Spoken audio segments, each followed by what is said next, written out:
In the book of Genesis, every person on the list Adam, Seth, Enosh, followed by the chilling phrase, "and then he died." It's the constant rhythm of early Genesis, but in the middle of this death march, Genesis records one stunning exception. One man beat death simply by walking with God.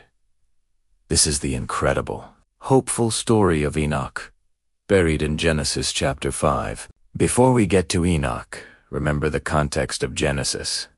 These were the long livers, people living close to 1,000 years. Adam lived 930 years. Methuselah, Enoch's son, lived 969. Yet, even with these enormous lifespans in Genesis, the inevitable verdict was always death. That's the tragic consequence established in Genesis chapter 3. Then we come to the 4 verses about Enoch in Genesis 5:21-24. The Genesis text breaks the pattern. Enoch walked faithfully with God 300 years. Enoch lived a total of 365 years. Enoch walked faithfully with God. Then he was no more, because God took him away.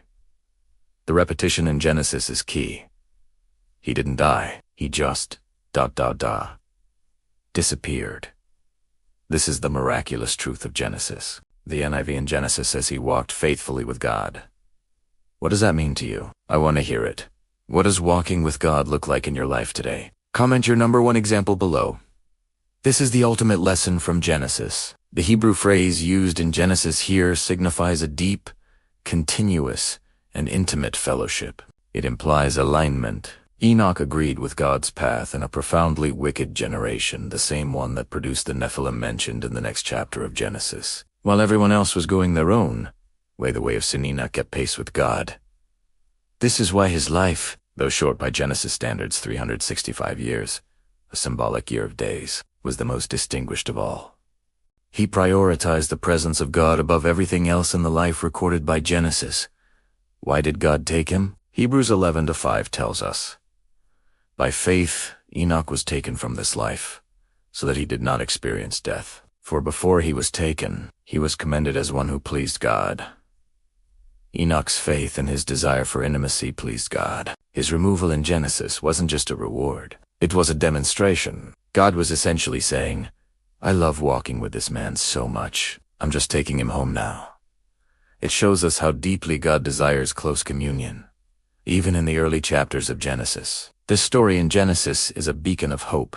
What is fascinating is that the man immediately following, Enoch, in Genesis, who was saved from the flood noise, described using the exact same phrase. Genesis says, Noah says, "Noah was a righteous man, blameless among the people of his time, and he walked faithfully with God." The faithful walk that saved Enoch from death was the same faithful walk that saved Noah from judgment. This is the profound message of Genesis. Fellowship with God is the only secure foundation. The entire redemptive story in Genesis hinges on this single act of walking. The world of Genesis before the flood was dark and violent, yet Enoch maintained his walk. Here's a challenging question. In your life today, what is the hardest thing about walking faithfully when the world around you is walking away from God? Share your struggle or your encouragement in the comments. The book of Genesis teaches us consistency. Enoch isn't just a nice story in Genesis. He is a prophetic picture. He is one of only 2 people in the entire Bible, the other being Elijah, who bypassed death. His story foreshadows the resurrection and the future rapture, the moment when those who walk faithfully with God will be caught up to meet the Lord. The message in Genesis is a promise. He represents the triumph over the curse introduced in Genesis chapter 3. The life of Enoch, documented in Genesis, points directly to the ultimate victory of life over death. This single Genesis character offers immense theological depth. The man who lived the shortest life in Genesis chapter 5 left the longest legacy. The difference wasn't his deeds. It was his walk.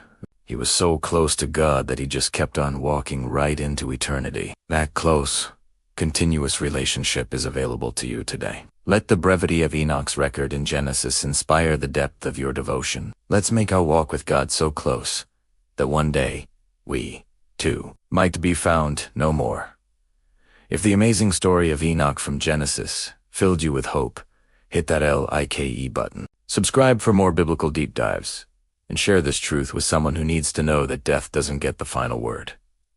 Don't miss our next video on the secrets of Genesis.